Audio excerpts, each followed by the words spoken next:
So you're thinking about moving to the country, are you? Well, there's an awful lot to think about when moving into the country. There's a few things you got to look after that you don't have in the city. So I'm going to take you for just a quick tour here on some of the things to think about when moving from the city to the country, or even from a rural community out to the country. There's a difference. So here's a good article I found on Point Two Homes. It talks about some of the pros and cons of living in the country.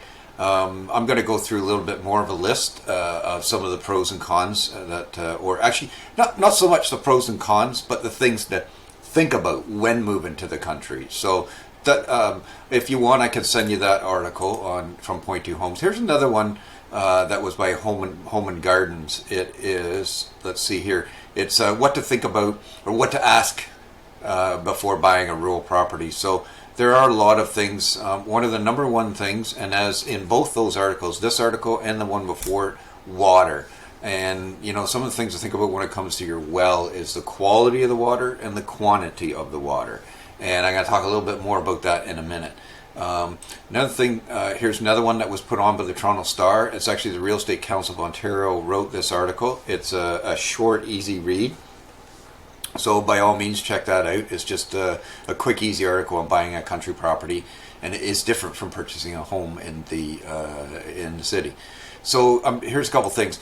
So some of the things to think about when you're moving into the country, there are a number of properties, lots of properties are regulated by the Conservation Authority. So, if you have any kind of water on your property at all, there's a really good chance you're going to be under the Conservation Authority jurisdiction. So, things like environmentally protected, hazardous forest, greenland preservation, things like that. So those are some things to think about when it comes to conservation.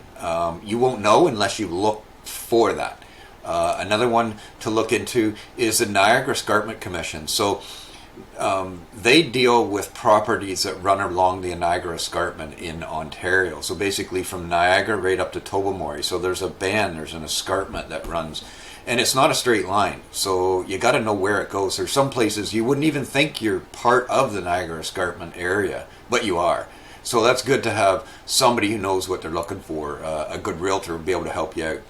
Another one that's really good, another website to really is really good to look at is well records. So Ontario.ca, you can find just about any well that's been drilled in Ontario. So basically you go to the map and you just zoom in and you keep zooming in and then look at all the wells. These are all drilled wells in Ontario. So, and then you can just scroll right into whatever property you're looking at and you can see the well and pull a well record.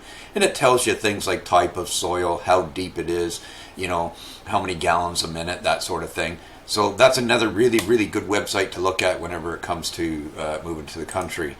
Another thing that you want to think about is the agricultural uses in the country. So this is a good website to go to. It is part of Ontario.ca, but if you search in the tabs for agriculture and farming, so it doesn't matter if you move to the country, there's a good chance that you may run across smells from farms and animals and different things, and they spray for pests and so forth in the country. So you need to be aware of that. You need to be aware of what types of crops and soils are in the area surrounding the property that you buy. The other thing you got to think about is how far is your well from a barn. That can affect the quality of your water as well. The other thing to think about too when it comes to water is are you in a protection head area? So there's a wellhead protection area in some rural properties. So there's a boundary from where a municipal well is, and there's a jurisdiction all around that is protected. So you have to be aware of that as well. The other thing that people don't think about is how there's a lot of old dumps out there. Are you within that area of the of the dump? So there's a research area around a dump that if you're so many meters from the dump, you may be within that. Another thing, this was a good part of Ontario.ca as well, is there's a place on there about wells on your property. So you might want to check that one out. Here's another one, Ministry of Environment. So they if you go to that site, you can check out drinking water and source protection area. So that's what I was talking about, the wellhead protection area. So that's part of that, the source water protection. Think of things like waste management. So not so much of, you're not going to create a dump on your property, but what do you do with your garbage and stuff like that? So some of the things to think about, some properties you have to run your waste to a facility and not put it at the curb like you would in the city. So another thing to think about in the country is the amount of snowfall that you get in that particular area, because they do check on the number of centimeters of snow per year in most areas in Ontario. And as you can see, it does fluctuate. So look at this, back in 2006, like we almost got like no snow here. This is for the Collingwood area. So this is the snowfall annual data for Collingwood. So, which is close to the area, one of the areas I serve. But look back at 2006, they got like almost no snow at all. But then in 2022, they got 263 centimeters of snow over the season. So that affects your ability to drive into the city if you're working there or where you're going to go. So that's something to think about as well. So I'm just going to throw a few more things at you here that you really should think about when moving to the country. You should think about, when it comes to the snow again, access. So if you're in a rural property, they may not necessarily plow your road, at 5 or 6 in the morning. So they may not get to you till 9, 10, 11 o'clock. So if you have to be to work for 8 o'clock or 7 o'clock or something like that, you may be delayed sometimes in a winter. So that's something to think about. The other thing is, if you have a really long laneway, think about who's doing the snow removal on that laneway. Is it you? Do you have to pay for that? And it could cost you a couple of $100 each time you do it. You don't know. So that's some of the things when it comes to weather that you need to think about in the wintertime. The other thing to think about is your septic. A lot of people just think that their waste, their washer waste and kitchen sink waste, that just goes into the sewer and off it goes. But when you're in the country, it doesn't. It goes to a septic. So things you need to know the size of the septic, you need to know the age of the septic, you need to know when the last time it was pumped, and you need to know how is it functioning today. And a professional in the business can help you out with that. Another thing to think about is the power source. Where's your power coming from? Is it come from Hydro One? Is it coming from, there's a number of different types of power sources, different companies.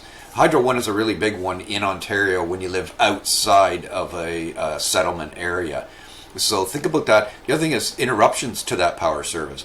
Because if you're in the country, chances are you're going to be a couple of times a year without power. So do you need a backup generator? What's the backup generator run off? Is it gas? Is it diesel? Is it, propane? What is it? So you need to be aware of that. So you may also have other things like solar and wind resources on your property. What are the contracts that go with that? Are the contracts any good anymore? Some contracts were only good for 20 years, and now they're done. So now there's no money left on them. So maybe you're the one responsible for taking them down when whenever they're no longer functional. So those are some of the things you really need to think about, because those could be a huge cost. Another thing to think about is the time commitment. That's a good one. Time commitment to maintaining the property. So, in town, if you have a lot, it's 50 feet wide and 100 feet deep, or 150, even 200 feet deep. Well, you might have you got to cut your grass once a week in the summer, and in the wintertime, you got to shovel your snow once or twice a week. Big deal. But in the country, you may have 2 or 3 or 4 or 5 acres of grass to cut and maintain. You may have gardens. You may have trees that need pruning. The property may have apple trees or fruit trees of some kind that need all to be maintained. You may have a pond that needs to be maintained. There are countless things, that need to be looked after. So remember the time constraints that go with that. So those are just very basic, very few things to think about when you're moving into the country. So by all means, if you want a longer list, a better list, a more comprehensive list, by all means, reach out to me. I'm glad to help you out. And a lot of these things you're going to think about, they're right across the board. Doesn't matter where you live in Ontario, or whether you live in British Columbia, or whether you live in Montana. There's all going to be different. These are some of the things that you're going to think about. There are going to be things that are very specific to that area. But these are just general. So by all means, reach out to me, and I'm glad to help you. I'm in your corner. So I'm Joseph Talbot, real estate broker in the beautiful southern Georgian Bay area. So by all means, give me a shout, and I'll be glad to help you.